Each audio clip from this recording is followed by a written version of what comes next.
Hey guys, it is Chris back here again with another episode of Magic the Gathering.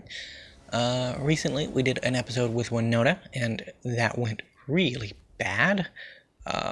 Just really bad. And wanted to take my frustrations out by just playing an Embercleave deck. So we're just mono red Embercleave. Got a bunch of little creatures with haste. Got Ajax? No, that's the actual one. He's red. He's a demigod. He make things happen. So we're playing against blue-black mill rogues. One of my favorite archetypes. I just love having my spells countered. I don't know what to tell you. I say that with my salty tones, even though I am probably an offender of the whole counterspell problem that people see with Magic, because I love countering other people's spells too. So, while I sit here hypocritically chastising our milling roguey opponent, I am also very guilty of the same crimes. However, the Shuffler has decided to show in itself its infinite mercy upon us, and has given us multiple lands. Don't know if you know this about mono red decks, but they tend to go rather land light, because they tend not to play really anything above 3 mana. So when you're playing nothing around 3 mana, you generally have around 17 to 20 lands in your deck, which is, I believe, on par with this deck. Which is really weird considering that we found 7 of them so far, and our last deck with 24 lands, we found probably double 7 lands in 3 games, probably 14 lands in 3 games. Doesn't feel good, man. Doesn't feel good. Right now, our little robber of the rich here is holding down the fort. He's also actually a rogue, so I guess our opponent must feel some kind of kinship with him, because they're not really holding anything back to stop us from attacking them. But considering our hand is so unbelievably useless that it doesn't actually allow us to get to use his abilities, I guess it's fine if we're just, bashing them with a 2/2.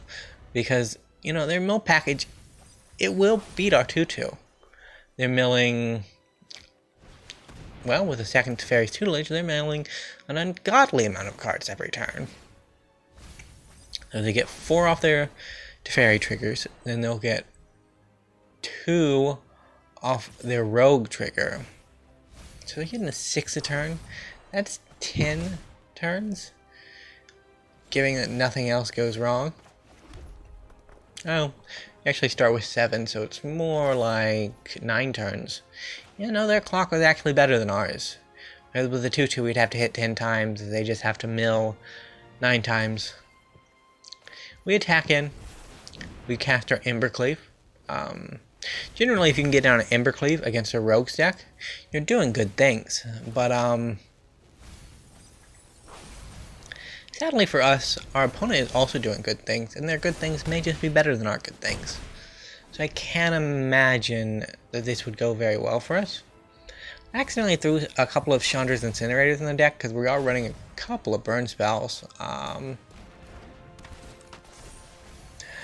But I don't think there actually should be in this deck. I don't see a way that we'll ever actually cast them, because our best burn spell is Shock, and we would need a fair few of those to actually get a competitive rate on Chandra's Incinerator.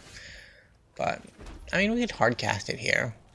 We, for some reason, managed to maintain our ability to be a threat against a blue-black control deck, which is honestly mind-boggling. I think the Shuffler really has been easy on us. Our opponent's actually been pretty nice about it too. They are a dirty mill player, but they're not bad. Second grab comes down. Maybe they are bad. Yeah, there goes the last 2 cards in the library, so they aren't bad. That was game 1, guys. Pretty fun game. But I'll say recently with these recording sessions, I've made it to the end and forget to actually do the outro because I'm running out of time, I'll try to remember it this time. But if I don't, just remember to like and subscribe. Do the normal YouTube stuff. You know, that kind of thing. Yeah. So we'll just continue bashing forward with our red Embercleave deck. We'll kill somebody eventually. Like, you can't play an Embercleave deck and not kill somebody eventually. I mean, unless you can't cast Embercleave, which... I guess if you were playing a white-red deck that only drew planes, you wouldn't be able to, but... That's, you know... That's something that nobody ever has or ever will experience, as far as I'm concerned. So we actually get a 1-drop that has haste here, Fervent Champion. It's a very good Knight card. I'm a little sad that Knights didn't do more in Standard during their time. Eldraine introduced them as a viable tribe, but it also introduced a bunch of really broken things that meant that, you know, your 1/1 was haste that could equip for free, close to free most of the time. Just wasn't enough. Opponent thinking about what they can do here. We don't have enough cards in graveyard for them to sack, so if they block, it's just going to be a one-sided trade no matter which one they go for. They decide to let it go. Next turn, we'll be able to put down another land and get down our annex. I think it's annex, which is really weird because it reminds me of like a building annex, but I guess that's pronounced slightly differently. But thanks to my audio quality and my I don't really want to say I have an accent, because I don't, because I'm an American, and Americans don't have accents, that's a certainty, but, yeah, it does sound a little bit different, because, you know, even in the place where there is no accents, you know, we kind of sound different in different places. It's weird, and, our opponent actually flashed in their Lord before our attack, which is weird. I guess that was them signaling to us we shouldn't have attacked with our Fervent Champion, and our opponent was just being cool about it, but... We attack. Attack is what we do. I'd say we can't afford an Embercleave if we don't attack. That's just how that is. Of course, we didn't have Embercleave to afford, so there really was no point in that sacrifice other than getting ourselves a cool-looking Satyr token, but... We don't judge our actions, impartially, because if we did that, we'd have to question our own skill and what we're doing and why things don't work out, and that would be very tiresome and very taxing as well. Our opponent thinking over their options. They're also stuck on 3 lands, so, or are we on turn 3? I don't know. That's probably a bad sign.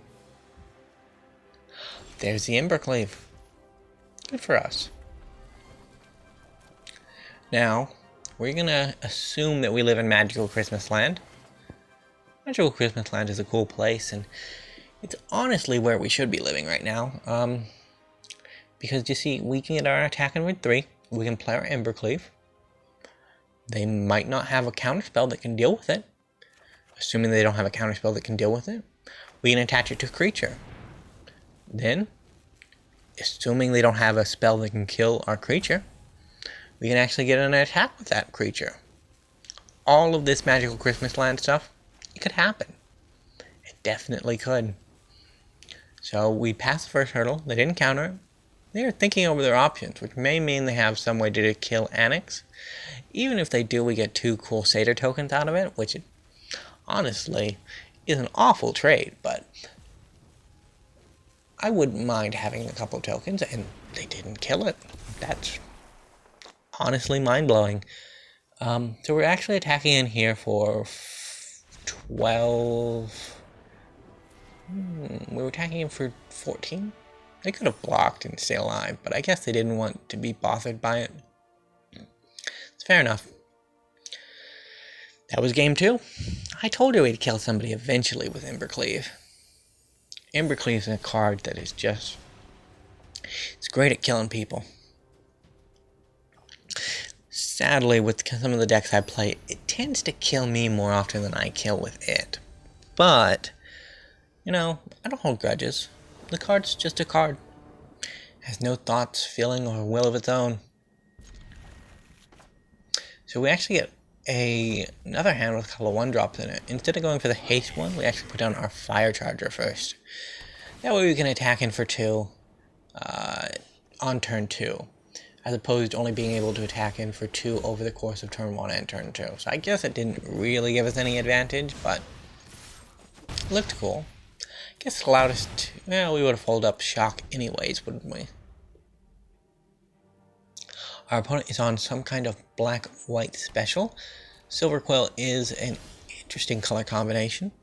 The dragon's trash, but we have some fun things going on in non-dragon cards. Yeah, I don't know, I was kind of disappointed with the Elder Dragons from this set. Like, the only one that seemed like legitimately cool in some fashion is the Witherbloom one. Which is a bit shame because a lot of the Witherbloom cards just don't seem as interesting concept-wise as some of the other guilds. Like, green-black sacrifice was already kind of a thing.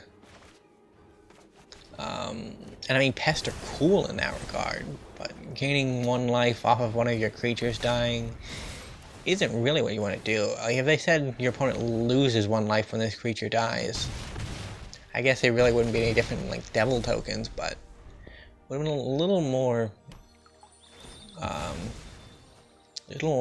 useful.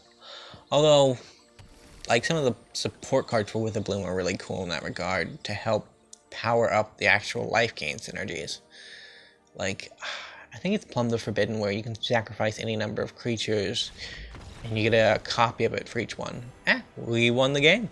Thanks guys for watching.